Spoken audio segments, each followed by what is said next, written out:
Hoy quiero compartir con ustedes algo que hace un par de semanas atrás siempre tengo la costumbre de por lo menos tratar de hacer todos los días en la semana, tratar de salir, ¿no? De caminar, ¿no? Y encontré esa forma como el medio en el cual me comunico, ¿no? O sea, es como que tengo una relación como más perfecta, más estrecha, ¿no? Con el Espíritu Santo. Entonces, siempre salgo, ¿no? A caminar o muchas veces a correr, Así sé muy bien que el pan casero no me va a ganar, Pero más allá de eso, pero para estar siempre en conexión con el Señor. Y el Señor me hizo reflexionar en una de esas caminatas. En realidad terminé y llegué, digamos, a la conclusión acerca de la heredad y acerca de la mayordomía, ¿no? Pero para llegar a la conclusión de saber que tenemos una heredad y que necesitamos ejercer una mayordomía, obviamente que comencé por el inicio, ¿no? Y el Señor me mostraba la vida de Saúl, ¿no? Un hombre que en realidad tenía todo, ¿sí? Para obviamente ganar por sobre todas las cosas, ¿sí? Para ser un hombre bendecido por sobre todas las cosas. Pero aquellos que conocen la historia de Saúl saben muy bien que lastimosamente él terminó cambiando, ¿sí? Su heredad, ¿sí? Ese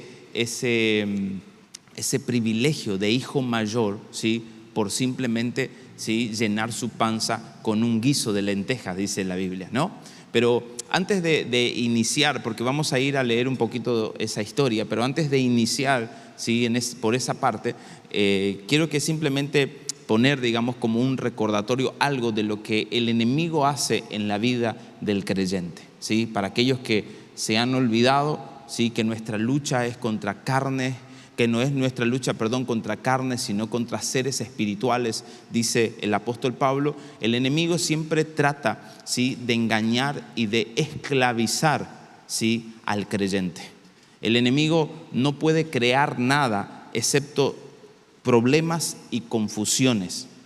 Y cuando el enemigo crea problemas y confusiones, lastimosamente de esa manera él gana terreno, ¿sí? En la vida del Hijo de Dios y lo termina influenciando y lo termina manipulando, a tal punto que él termina tomando lugares, posiciones en las cuales el Hijo tiene que estar allí.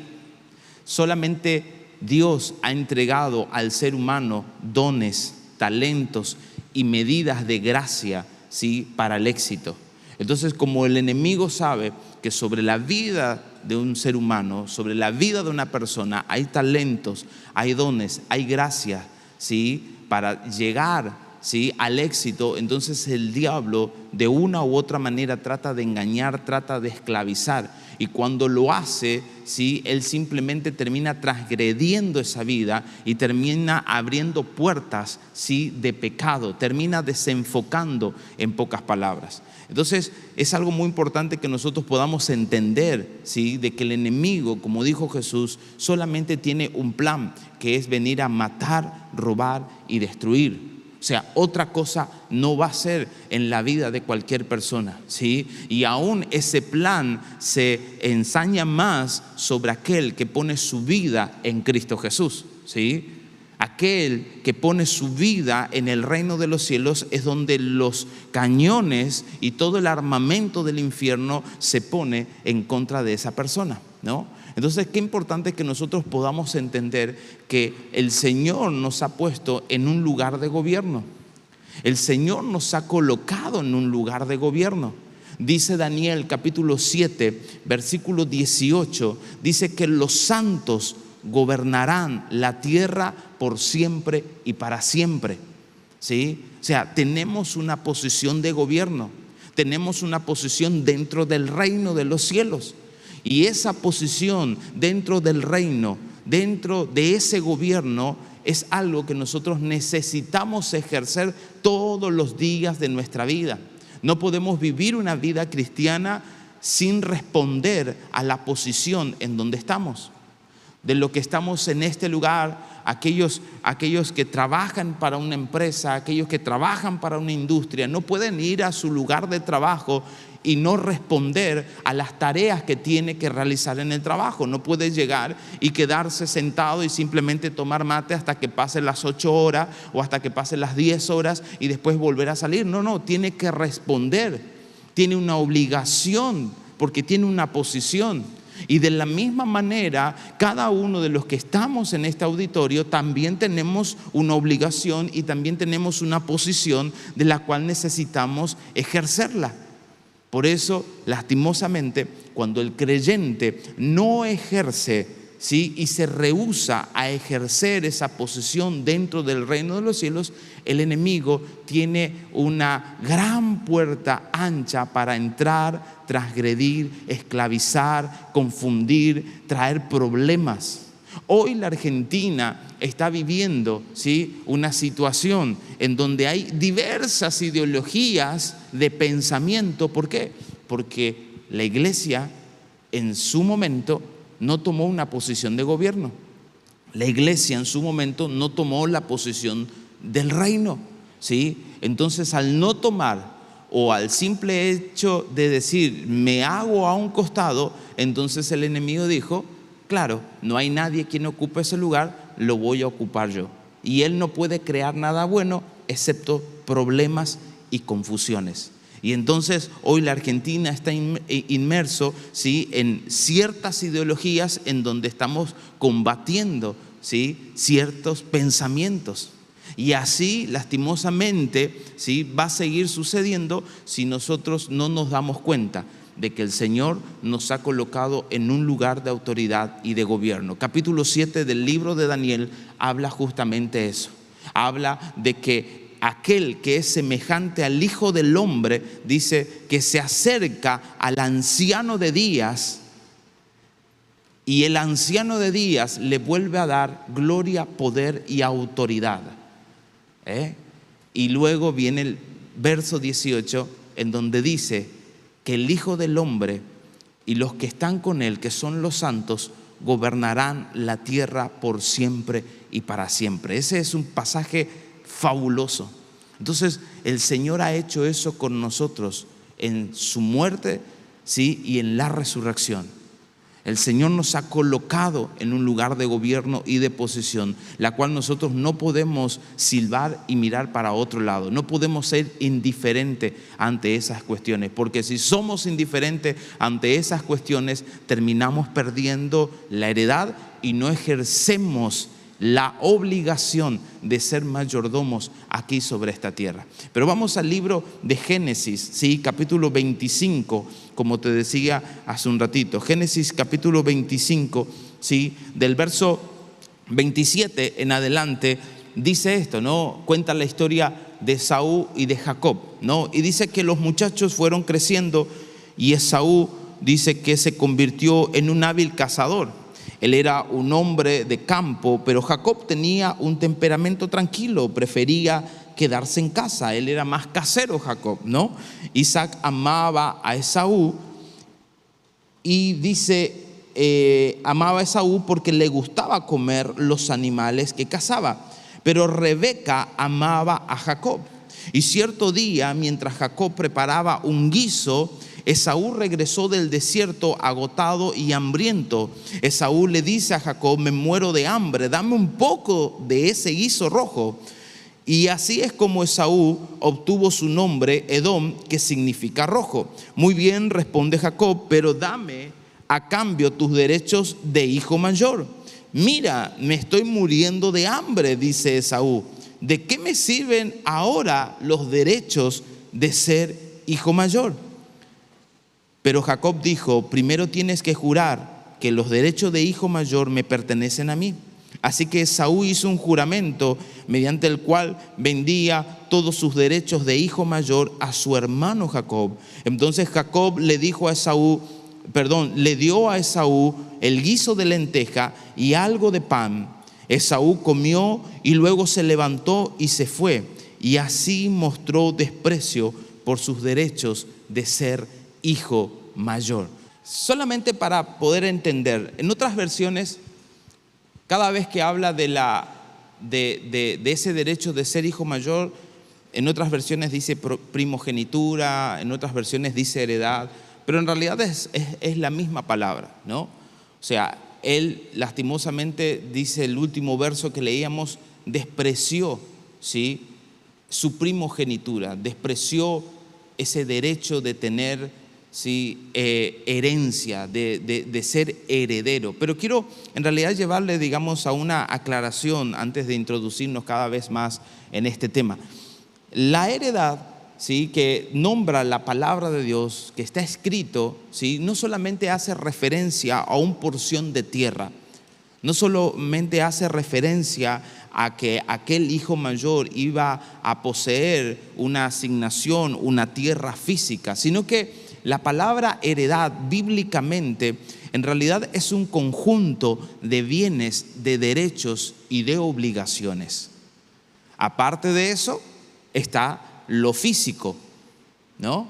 Aparte de eso está una porción de tierra, una porción de campo. Pero en realidad la palabra heredad engloba esto, un conjunto de bienes que está sobre la vida de una persona, y la persona tiene el derecho, ¿sí?, de obviamente hacer uso de ese conjunto de bienes, pero tiene la obligación, ¿sí?, de responder conforme a la heredad que recibió. O sea, cuando nosotros analizamos la historia de Esaú y la historia de Jacob, cuando vemos que Jacob roba la primogenitura de su hermano mayor, dice la Biblia de que él tuvo que salir huyendo. Jacob tuvo que salir huyendo de la casa de sus padres y vivió como extranjero. Es más, hay un verso más adelante en donde Jacob mismo dice que él andaba con un palo en la mano. O sea, él salió con una mano atrás y una mano adelante. Él no salió con un camión de mudanza y con un título de propiedad diciendo, bueno, ahora me voy para aquel lugar, ¿sí?, y allá tengo una porción de tierra y bueno, y ahí voy a levantar, ¿sí?, mi casa. No. Jacob lastimosamente salió sin nada. Entonces, en realidad, lo que Esaú terminó despreciando era un conjunto de bienes espirituales. En pocas palabras, lo que Esaú termina despreciando fueron las directrices, fueron las direcciones, fueron los mandatos que Dios había entregado a su abuelo llamado Abraham. O sea, él despreció esa promesa que Dios le había dado a su abuelo Abraham, el cual decía de que sus hijos iban a ser numerosos, ¿sí?, como las estrellas del cielo. O sea, Esaú termina lastimosamente despreciando todas las bendiciones que estaban sobre la vida de Abraham espiritualmente y obviamente también materialmente. Él terminó despreciando todo eso. ¿Por qué? Porque simplemente su panza le hacía ruido.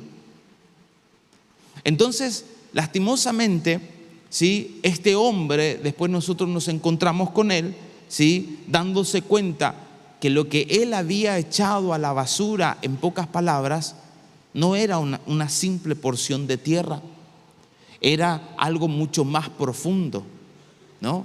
Él había echado por tierra, él simplemente despreció aquello que Dios le había entregado a su abuelo, ¿sí?, Abraham.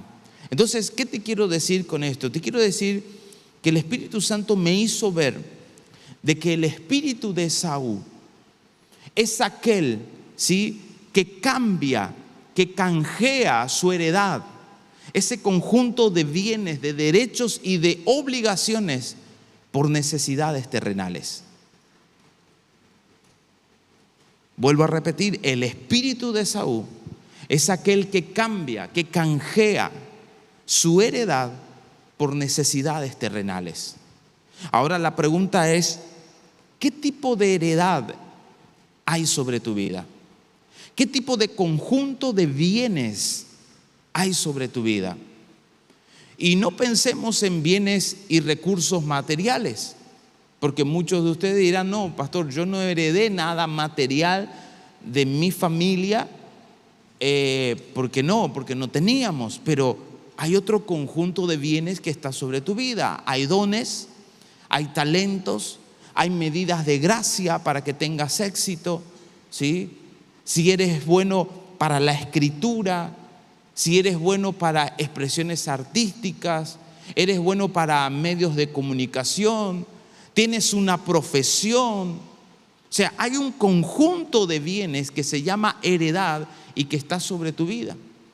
Y que ese conjunto de bienes, vos tenés el derecho, obviamente, de usarlo, pero también tenés la obligación de responder conforme a ese conjunto de bienes. No te podés hacer el sota, en pocas palabras. Porque los santos, dice el libro de Daniel, gobernarán la tierra. Y el santo gobierna la tierra cuando entiende que tiene una posición en el reino de los cielos. Yo no puedo gobernar y legislar como fue el mandato de Dios sobre la vida de Adán y de Eva, que le dijo: ustedes van a subyugar la tierra. O sea, ustedes la van a juzgar a la tierra, ustedes van a juzgar sobre la creación. Y lastimosamente el hombre y la mujer en el principio terminaron ¿qué? Terminaron desobedeciendo a Dios. Y por causa de que ellos no tomaron la posición de gobierno que tenía, Dios maldice la tierra, ¿sí? Y maldice la tierra al punto de decir de que la tierra iba a producir cardos y espinos, ¿no? Pero en el libro de Romanos nosotros nos encontramos, Romanos capítulo 8, en donde el apóstol Pablo escribe y dice que la tierra, la creación, está aguardando la manifestación de los hijos. Y cuando un hijo toma su heredad, entiende que es mayordomo aquí sobre esta tierra, entonces esa maldición que pesa sobre la tierra, en donde hay cardos y espinos, se convierte en una tierra en donde hay fertilidad. Cuando Esaú desprecia, ¿sí?, su primogenitura, desprecia la heredad, las directrices que Dios le había entregado a su abuelo Abraham, él termina despreciando esa facultad de fecundar la vida del reino aquí sobre esta tierra.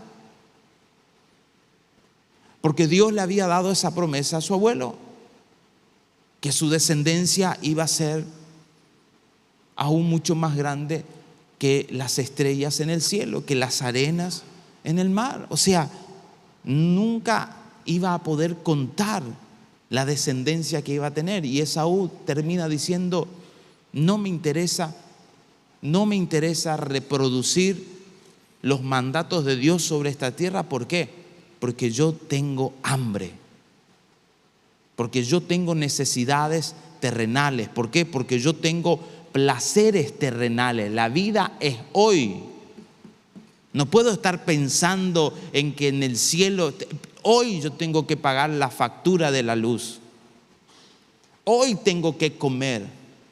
¿De qué me sirve ese conjunto de bienes, ¿sí?, que son intangibles, que yo no lo puedo ver, que yo no lo puedo tocar?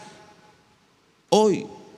Y el espíritu de Esaú es aquel que termina lastimosamente transando con este mundo y cambiando por necesidades totalmente terrenales. Entonces esto es algo tremendo, porque lastimosamente cuando nosotros despreciamos, ¿sí?, la heredad que Dios nos ha dado, nosotros terminamos despreciándolo a Él mismo. O sea, cuando nosotros terminamos despreciando esa heredad, nosotros despreciamos a Dios. Y cuando yo desprecio a Dios, lastimosamente yo me estoy poniendo de acuerdo con la carne y con los deseos de la carne. Por eso es importante poder entender que el Señor me ha dado como conjunto de bienes, como heredad. Y no puedo decir: no, a ver, ¿para qué tengo esto? La heredad que nosotros tenemos es para que reflejemos de una mejor manera a Jesús aquí sobre la tierra. Tienes talento para la escritura, escribe de tal manera que refleje a Jesús a través de lo que escribes. Tienes el talento para alguna expresión artística, pintura, danza, música, lo que sea, hazlo de la mejor manera que refleje a Jesús. Tienes la capacidad de administrar, tienes la capacidad de, de ejercer una profesión. Hazlo de tal manera que no se refleje tus placeres terrenales, sino que se refleje, ¿sí?, a Jesús de una mejor manera. Y cuando yo ejerzo mi heredad aquí sobre la tierra, lo que estoy haciendo es demostrar que el sacrificio de Jesús tiene su recompensa, no fue en vano. Porque no solamente el Señor vino y murió en la cruz y nos dio redención y salvación, Jesús vino y predicó en todo momento acerca del reino. Jesús en ningún momento predica acerca de salvación. En ningún momento. Jesús predica siempre del reino. Y obviamente que para entrar a ese reino uno tiene que ser salvo. Pero Jesús siempre predicó del reino. Entonces tenemos una posición. Entonces yo no puedo despreciar. Entonces cada vez que yo muestro mi heredad, lo pongo en acción, me obligo a responder conforme a ese conjunto de bienes. Yo lo que estoy haciendo es demostrar que el sacrificio de Jesús, su muerte y su resurrección tienen realmente recompensa. Estoy como simplemente diciéndole al maestro: esta es la recompensa, porque vos me colocaste en una tierra en donde yo necesito demostrarte de una mejor manera, visible, palpable para muchas personas. ¿Me entienden? Entonces, qué importante es que nosotros podamos entender esto, ¿no? Cuando Jesús, dice la Biblia, se encontró con el joven rico, Mateo capítulo 19. Cuando Jesús se encuentra con ese joven rico, ¿sí?, ese joven rico, aquel que leyó la historia, podemos terminar diciendo de que él tenía la facultad de hacer las riquezas. Ese joven rico era rico porque tenía la facultad de hacer las riquezas. O sea, había una heredad sobre él, había un conjunto de bienes que podemos llamarlo creatividad, ideas, podemos llamarle de miles de maneras, pero él tenía la facultad de hacer las riquezas. Pero lastimosamente, él termina cambiando esa facultad de hacer las riquezas por llevar una vida terrenal con lujos. Él termina cambiando. Es más, capítulo 19, cuando Jesús habla o tiene este encuentro con el joven rico, dice que el joven rico se va de la presencia de Jesús muy triste porque tenía muchas posesiones. O sea, él, por llevar una vida terrenal llena de lujos, por cambiar su heredad, esa facultad que él tenía de hacer las riquezas, en realidad lo que él terminó haciendo es que las posesiones atrapen su corazón. Por eso él no pudo seguir a Jesús, porque Jesús le dice: ve y vende lo que tienes.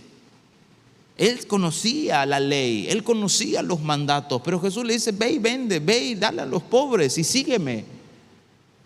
Pero lastimosamente, este joven rico, ¿sí?, estaba atado a los placeres terrenales, a los lujos que tenía. O sea, yo me pongo a pensar cuando leo en esta historia que el deseo de Dios, y aún pensando en la vida de Adán y de Eva en el principio de la creación, el deseo de Dios en ningún momento fue de que el hombre y la mujer estén limitados a atavíos de este mundo. Dios nunca ha deseado de que nuestro corazón corra detrás de los placeres de esta tierra. Dios nunca ha deseado de que nuestro corazón se cargue con afán y con ansiedades, con preocupaciones por el último celular que salió.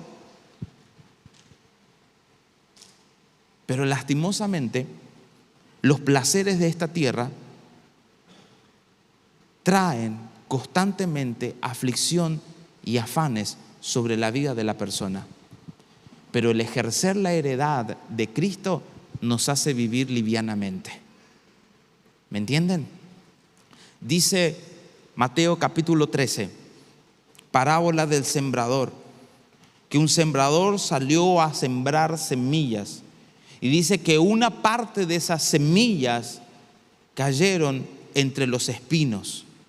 Y dice que esa semilla no pudo dar fruto. ¿Por qué? Porque fue rápidamente desplazada por las preocupaciones de la vida y por los atractivos de la riqueza. O sea, nosotros no podemos dar fruto, no podemos reproducir lo que el reino desea que mostremos cuando las preocupaciones de la vida están en nuestro interior y el atractivo de las riquezas gira en nuestra cabeza. Aquel que quiere el último celular que salió en el mercado, por ponerle un ejemplo, ¿cómo vive su vida? ¿Vive su vida despreocupado, diciendo, si en algún momento tengo? ¿O vive su vida diciendo, hoy no vamos a salir a comer, mi amor, porque estamos ahorrando para ese celular? Vive en un sistema en donde constantemente está craneando cómo juntar el dinero para comprar, sea ese aparato u otra cosa, así como puede ser algo para uso personal, como no. ¿Cuántos han ido detrás de algo, de algún tipo de producto, y el producto está allí, en la casa, con polvo y con telaraña? Ayer con el pastor David andábamos entre Garupá y Posadas. Ahí nos estábamos moviendo durante todo el día. Y a mí me tocó charlar con una persona, con un hombre, que él me comentaba que él tiene un hobby, pero como que ese hobby es bastante nocivo para él, ¿no? Y el hobby de él es que él junta autos, reliquias, ¿sí? Historias. Entonces, en una de esas, en una de las charlas, en uno de los momentos, yo le pregunto, ¿cuál es el auto más antiguo que él tiene? Y dice que él tiene un auto, un Jeep, ¿sí? Que se usó en la Segunda Guerra Mundial. Y ayer justamente él me decía, está cumpliendo hoy el Willy, dice él, ¿no? Porque así era la marca de ese Jeep, ¿no? Willy. El Willy hoy está cumpliendo 83 años, me dice. Wow, mira qué tremendo. Le digo, sí, me dice, pastor. Y me dice, y bueno, y estamos ahí. O sea, hace 13 años que lo vengo restaurando. Hace 13 años que él viene siendo puntilloso en ese Jeep de la Segunda Guerra Mundial. Compré, me dice, de Norteamérica, traje de Estados Unidos, el botiquín, me dice, justamente de lo que se usaba en esa época. Adentro está la gasa, los medicamentos en su envoltura original, está la máscara de gas, o sea, está todo. Pero es un hobby tan caro y tan nocivo que lastimosamente todo dinero que le ingresa a él en sus manos le quema, tiene que gastar. Y yo no sé si conoces de esas personas que no puede tener dinero en su bolsillo porque pasó y vio en la vidriera y quiere, y articula en su cabeza, y aún articula y manipula a su cónyuge, haciéndole ver que con ese producto o con eso que vamos a comprar tenemos la vida resuelta. Mentira. Entonces, lastimosamente, a donde yo le estoy llevando, querida iglesia, es que la heredad, el conjunto de bienes que Dios ha puesto sobre nuestra vida, nos ha colocado para que nosotros reflejemos a Jesús de una mejor manera. Y me va a decir, pero pastor, ¿significa que tengo que andar con taparrabo por ahí, no me puedo comprar nada? No le estoy diciendo eso. No le estoy diciendo eso. Porque en realidad la verdadera mayordomía no se trata de riquezas y de recursos. Ahí no está la respuesta. La verdadera mayordomía sobre la heredad es aquella en el cual el mayordomo se convierte en el lugar apto en donde el Espíritu Santo puede moverse sin límites, sin trabas, para que tanto los deseos del Padre y aún los nuestros sean satisfechos. Entonces, cuando yo me muevo con la conciencia de que soy mayordomo aquí sobre esta tierra, entonces yo voy a poder entender o voy a tener la responsabilidad y la obligación de responder correctamente ante los recursos que el Padre me da. Pero no puede ser que los recursos que el Padre a mí me está entregando, yo simplemente lo estoy despreciando y no estoy teniendo en cuenta que esos recursos que el Padre me da es para liberarme una temporada sobre mi vida y es para marcar una generación a futuro. ¿Me entienden? Entonces, qué importante es que podamos entender esto. El joven rico, lastimosamente, ¿sí?, fue aquel que tenía la facultad de fecundar vida. O sea, yo me imagino, si el joven rico siguiera a Jesús desde ese preciso momento, el ministerio de Jesús iba a ser solventado económicamente. O sea, si bien el ministerio de Jesús fue solventado, fue sostenido económicamente porque había personas que aportaban al ministerio de Jesús, pero imagínense lo que iba a ser este joven rico y su capacidad de hacer riquezas estando allí como discípulo de Jesús. ¿Alguna vez te pusiste a pensar que la capacidad que tenés de hacer riquezas no es para que, vos te pierdas detrás de los placeres de esta tierra y vivas una vida de lujo, sino que es para solventar la obra de Cristo sobre la tierra? La vez pasada leía la historia, o en realidad vengo leyendo un libro de John Maxwell que él tiene un título que dice Desarrollando el líder que está en usted, ¿no? Y John Maxwell en uno de los capítulos comenta que una vez él se encontró o le encontraron a él en una conferencia, se acerca un hombre a él y le dice que le había salvado su liderazgo hace no sé cuántos años atrás. Entonces Maxwell, como que no entiende, le empieza a hacer preguntas. Y dice, desde el momento que vine y asistí a sus conferencias y aún participo en su iglesia, o sea, me di cuenta que el Señor me ha dado una capacidad de poder bendecir a aquellos que lastimosamente le cuestan. Entonces el hombre ocupa su liderazgo a tal punto de hacer crecer su compañía, su empresa, y todo ingreso de sueldo que él tiene, él lo termina, ¿sí?, donando a aquellas personas que tienen que pagarse operaciones que no lo pueden hacer. Entonces él entendió que su rol en el reino es ese. Entonces dice que tiene una lista en donde él dice, bueno, aquí hay una operación de corazón, ¿no? Y sale, no sé, $2 millones, perfecto. Todos mis ingresos van a ir para esa familia. Les voy a dar esos $2 millones y se va a operar esa persona.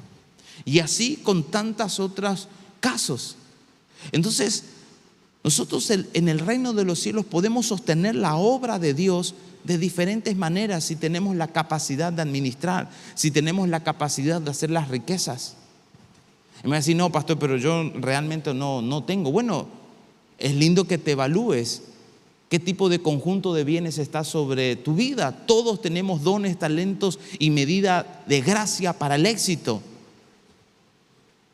O sea, me niego a creer que alguien en este lugar o alguien que conozca sea un cero a la izquierda. No, yo no sé hacer nada. Sí sabes hacer algo. Sí tenés realmente una heredad sobre tu vida y necesitas ejercerla. Pero qué importante es que podamos entender de que Jesús en su momento dijo, donde está tu tesoro, allí también estará tu corazón. Donde está tu tesoro, allí también estará tu corazón. El hecho de que a nosotros nos vaya bien y tengamos una vida bendecida, obviamente que grafica de que Dios está con nosotros. Pero también eso es una prueba constante al corazón del creyente para ver en qué posición y en qué lugar está su corazón. Porque el corazón que está insano, el corazón que está desenfocado, termina influenciando de tal manera en la vida de cualquier persona, haciéndole creer que todo lo que posee es gracias a su fuerza, gracias a su habilidad, gracias a su poder. Y muchos que han probado el éxito, lastimosamente, han quedado cegados, se han ido detrás. Por eso este joven rico lastimosamente no pudo seguir a Jesús, porque las posesiones habían atrapado su corazón. El espíritu de Esaú es esto, querida iglesia. No canjees tu heredad por necesidades terrenales. No canjees lo que el Padre te ha dado porque querés vivir el hoy. No lo hagas, porque Esaú fue despreciado por Dios, dice la Biblia. Fue despreciado por Dios, porque lo que nosotros tenemos y lo que es más valioso es lo que el Padre ha plantado en nuestro interior. Lo más valioso en tu vida no es la construcción de una vivienda, no es la adquisición de un auto u otras propiedades u otras cosas que podemos tocar. Lo más valioso es tenerle al Espíritu Santo en nosotros y que se mueva sin ningún tipo de traba. Y así a través de nosotros los deseos del Padre se pueden satisfacer. Y obviamente que el Padre, como su naturaleza es de amor, también va a satisfacer los deseos de su Hijo. ¿Me entienden? Pero quiero que simplemente entiendan esto. Cuando yo estaba desarrollando este tema y llegaba a esta parte acerca del corazón, que muchas veces el orgullo lo termina cegando, el Espíritu Santo me muestra la historia de Salomón. Salomón, o Primera de Reyes, capítulo 6, si lo quieren abrir conmigo, ¿sí? Cuenta a Salomón construyendo, ¿sí? el templo, ¿sí? Salomón construye, capítulo 6 habla de toda la construcción del templo y de todo el interior del templo. Por ponerle un ejemplo, un verso que me encanta, que es el verso 20, dice que el templo, el interior, ¿sí? Justamente del templo, estaba revestido con oro macizo. Y también no solamente revistió el interior de oro macizo, sino que el altar estaba hecho de una madera de cedro, que era algo totalmente carísimo. O sea, el templo del Señor estaba hecho, pero de forma lujosa, extravagante. Pero me llama la atención el verso 38, si lo quieren poner en pantalla, por favor. 6:38, dice que terminaron de construir, ¿sí?, todo el edificio hasta los últimos detalles a mediados del otoño en el mes de Bul, a los 11 años de su reinado. Y continúa diciendo, así que la construcción del templo duró 7 años, ¿sí? 7 años le llevó a Salomón construir el templo del Señor con todo esplendor. Pero capítulo 7, versículo 1 dice otra cosa. Dice así, Salomón también edificó su propio palacio y lo llevó 13 años en terminar la construcción. Y yo me puse a pensar, ¿por qué el capítulo 6, ese verso 38 termina que a Salomón se tardó en construir 7 años el templo del Señor? ¿Y por qué el capítulo 7, verso 1 comienza diciendo que el palacio de Salomón lo llevó 13 años? 13 años tardó en construir su palacio. ¿Por qué con unos 7 años y por qué con otro 13 años? Este hombre que yo le contaba acerca del Jeep Willy, ¿no? Hace 13 años que él viene restaurando ese Jeep, ¿no? Hace 13 años viene siendo puntilloso en la restauración de ese Jeep. Y simplemente me puse a pensar de que si Salomón tardó 13 años en construir su templo, es porque él capaz habrá pensado y habrá dicho: si el templo del Señor está recubierto de oro macizo, ¿por qué mi baño no puede estar también recubierto de oro macizo? No sé, me pongo a pensar de que Salomón miraba el esplendor de ese templo, esa majestad, y no hay construcción. Esto es historia. No hay construcción hasta el día de hoy que pueda reflejar lo que Salomón construyó con el templo. No hay construcción, pero ¿por qué Salomón tardó 13 años en construir su palacio? O sea, ¿qué tanto él le tenía que meter a su palacio que quería reflejar prácticamente lo que el templo tenía? Porque a mí me lleva a pensar de que si uno está tanto tiempo con algo es porque justamente uno es puntilloso, uno es detallista, porque uno quiere lo mejor y lo mejor. Pero ¿por qué para un placer terrenal uno se tardó 13 años y para lo que Dios había mandado? Porque Dios había mandado a Salomón a construir el templo, no le había mandado a construir su palacio. En pocas palabras, Salomón también cayó en esa trampa.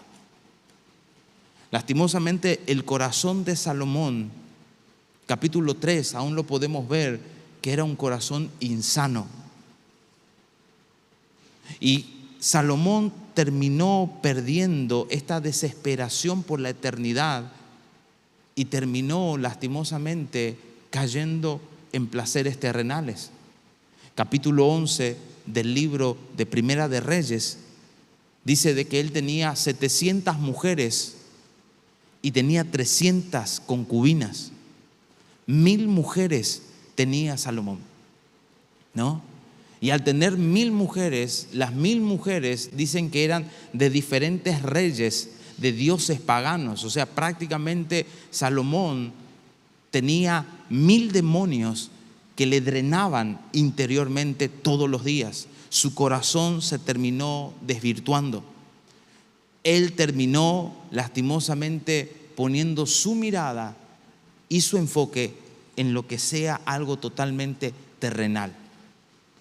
Entonces, qué importante es que nosotros nos pongamos a pensar que aún estas cosas a veces es tan finas, tan delicadas, y que aún estas cosas hasta puede terminar confundiendo a la persona más sabia. Por eso es importante de que nosotros crezcamos en ese don de discernir, de entender. El Espíritu Santo tiene una hermosa cualidad que se llama perspicacia. Y la perspicacia es lo que nos lleva a nosotros a distinguir entre lo que está bien y lo que está mal. Y esto es una línea a veces tan delgada de poder simplemente discernir con experiencias humanas. Necesitamos justamente la dirección del Espíritu Santo sobre todas las cosas. Entonces Salomón lastimosamente terminó allí. Terminó dedicándole más tiempo a su palacio, porque el pasaje, el capítulo 7 dice, más adelante, no leímos esos versos, pero más adelante dice que él construyó una recámara real para todas sus esposas. O sea, él terminó allí, lastimosamente, con un corazón insano. O sea, su éxito lo terminó cegando, terminó endureciendo su corazón. Y el capítulo 11, el verso 9 de Primera de Reyes dice que Dios se enojó con Salomón porque lastimosamente las mujeres hicieron desviar su corazón. Los placeres de esta tierra terminaron desviando y Salomón no pudo ejercer su heredad. Terminó como terminó y todos conocen la historia. Entonces, qué importante es que nosotros podamos entender de que realmente nosotros necesitamos aún tener, digamos, esta conciencia de quiénes somos en el reino. Y cuando tenemos la perspicacia del Espíritu Santo, aún podemos distinguir aquellas cosas que aún parecen ser espirituales, pero es algo totalmente terrenal. Ahora yo me hice esta pregunta: ¿cómo puedo alinear mi corazón a la identidad de hijo que tengo? ¿Cómo lo puedo hacer? Y lo hago a través de la mayordomía. No se trata de recursos, no se trata de riquezas, esa no es la respuesta, te decía hoy. La mayordomía es algo que evalúa y que desarrolla el carácter del creyente. La mayordomía que necesitamos portar en el reino de los cielos es tener la conciencia y dimensionar de que algún día vamos a responder delante del trono de Dios sobre todas aquellas cosas que Él nos ha dado. O sea, cuando yo entiendo que el Señor me constituyó mayordomo, estoy entendiendo de que el Padre me asoció con Él. Me dijo, vos vas a manejar todo esto. Y qué hermoso es saber de que siendo mayordomo nosotros podemos disfrutar administrando los recursos celestiales. ¿Usted sabía que a Dios usted le da placer cuando usted disfruta administrando su dinero? A Dios le encanta cuando el creyente disfruta administrando su dinero. Pero del otro lado de la vereda está el diablo engañando y esclavizando a las personas, diciéndole que tiene que amar el dinero. Pero a Dios le encanta cuando usted disfruta administrando su dinero, porque administrar el dinero, disfrutar administrar el dinero, significa de que no estamos detrás de una cultura de irresponsabilidad. No estamos diciendo, mira qué lindo está eso, tarjetazo. Tenemos que irnos de vacaciones, tarjetazo, listo, ya está. ¿Para cuándo la vida? Tanto trabajamos. Tarjetazo acá, tarjetazo allá, y después, Jesús, ayúdame. Después el Jesús en la boca está constantemente. Hay gente que le quema el dinero en las manos. Hay gente que tengo que comprar. Tiene esa reacción compulsiva de comprar y de comprar. Y vas a ocupar, y no sé si voy a ocupar. Pero me gusta abrir mi placar y saber que ahí tengo ese pantalón que capaz nunca voy a ocupar, porque compré la talla que tenía cuando tenía 15 años y ahora ya tengo 40. No sé si tengo esa talla, pero me gusta cómo está cosido el pantalón. Me gusta, me encanta. Y así, lastimosamente, los afanes, los placeres de esta tierra, el atractivo de esta tierra, terminan ahogando la heredad, termina ahogando lo que el Padre ha desatado. Y finalizo simplemente con el libro de Juan, capítulo 6. Y solamente quiero leer del verso 7 al verso 11 en adelante. Dice que Felipe contestó: aunque trabajáramos meses enteros, no tendríamos el dinero suficiente para alimentar a toda esta gente. Entonces habló Andrés, el hermano de Simón Pedro, y dijo: aquí hay un muchacho que tiene 5 panes de cebada y 2 pescados. Pero ¿de qué sirven ante esta enorme multitud? Y Jesús dice: díganle a todos que se sienten. Así que todos se sentaron sobre la hierba en las laderas. Solo contando a los hombres sumaban alrededor de 5,000 personas. Y luego Jesús tomó los panes, dio gracias y los distribuyó entre la gente. Y después hizo lo mismo con los pescados, y todos comieron cuanto quisieron. Me encanta la historia, porque este muchacho que no tiene nombre ni apellido y ni sabemos quién es, disfrutó administrando esos pocos panes y esos pocos peces, entregándole a Jesús para que toda una multitud, más de 5,000 personas, 10,000, 12,000 personas, fueran alimentadas. Ahora mi pregunta es: ¿qué tienes en tus manos? ¿Cuál es la heredad que tenés en tus manos? ¿Cuál es ese conjunto de bienes que tenés en tus manos? Puede ser como este niño, pocos panes y pocos peces, como puede ser gran cantidad, porque Dios a cada uno le dio conforme a lo que puede manejar. A algunos le dio un talento, a otros 2, a otros 5, dice la Biblia, pero no porque Dios sea malo, sino que cada uno tiene una medida de manejar, la capacidad de manejar algo. Por eso sé que el Señor te ha dado algo. Entonces la pregunta es: ¿qué tienes en tus manos? Esta multitud fue alimentada porque hubo un muchacho que no dijo, bueno, que se mueran de hambre estos 5,000, yo me voy a la esquinita y tengo pan y pez para comer. Sino que él agarró su heredad y en ese momento simplemente lo entrega a Jesús. Jesús lo bendice, ¿sí? Y Jesús multiplica. Lo que nuestra heredad hace, o creo que es esto, ¿no? Lo que la heredad hace en las manos de Jesús es que puede alimentar multitudes. Hay multitudes de personas allí afuera. Hay mucho pueblo en tu ser interior que todavía necesitan ser ganadas y conquistadas. Y todo va a ser a través de la heredad que el Padre te ha dado. Pero esa heredad lo vas a saber administrar siendo un mayordomo fiel, entendiendo de que tienes una responsabilidad delante del trono. Por eso el espíritu de Saúl, querida iglesia, es algo que nosotros tenemos que erradicar de nuestra vida. O sea, yo no puedo vivir con una mentalidad de que solamente mi vida está aquí, sobre esta tierra. Nosotros, sí, somos personas que estamos teniendo una experiencia terrenal. Nosotros somos del reino de los cielos.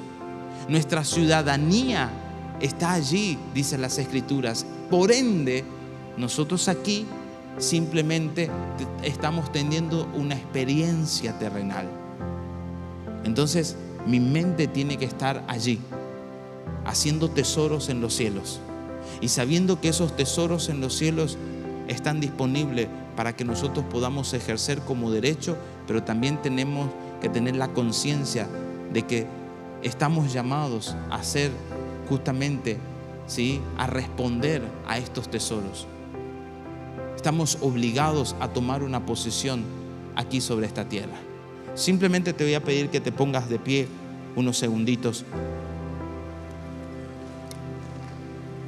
Y quiero que en este momento solamente te pongas a orar y tal vez a evaluar cómo fue tu vida hasta el día de hoy con el conjunto de bienes que el Señor te ha dado. ¿Qué capacidades tenés sobre tu vida? ¿Y a qué también le estás huyendo? Porque muchas veces uno sabe que tiene la capacidad para tal cosa, pero le está huyendo. ¿Qué capacidades? ¿Qué conjunto de bienes? De esa manera vas a poder demostrar a Jesús de una mejor manera aquí sobre esta tierra. Por eso simplemente ponete a pensar lo que el Espíritu Santo quiere hacer a través de tu vida. No fuimos llamados para ocupar una posición física dentro de una iglesia física, sino que fuimos llamados para ocupar una posición dentro del reino de los cielos. Cuando yo conozco a Dios y en su plenitud, también sé en qué parte de su cuerpo estoy metido. Cuando conozco a Dios y a su plenitud, también sé si soy pierna derecha, si soy oreja izquierda. O sea, sé qué lugar me corresponde a mí.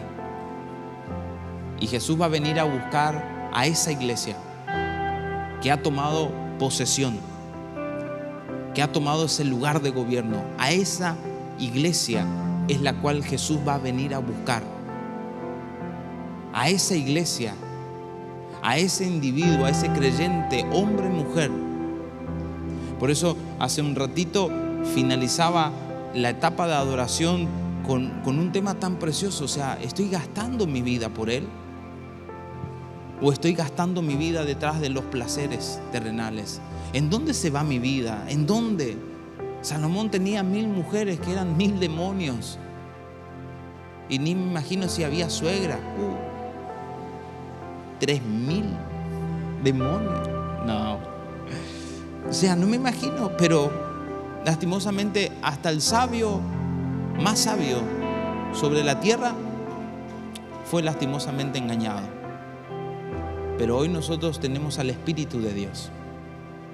El mismo Espíritu que posó y estuvo sobre la vida de Jesús está sobre su vida. Y usted tiene hoy el entendimiento y la perspicacia, ¿sí?, para poder discernir si su corazón está yendo detrás de los placeres terrenales si está despreciando su primogenitura, su heredad, o si realmente con eso está demostrando, ¿sí?, que la recompensa de Jesús, que el sacrificio de Jesús tiene una gran recompensa.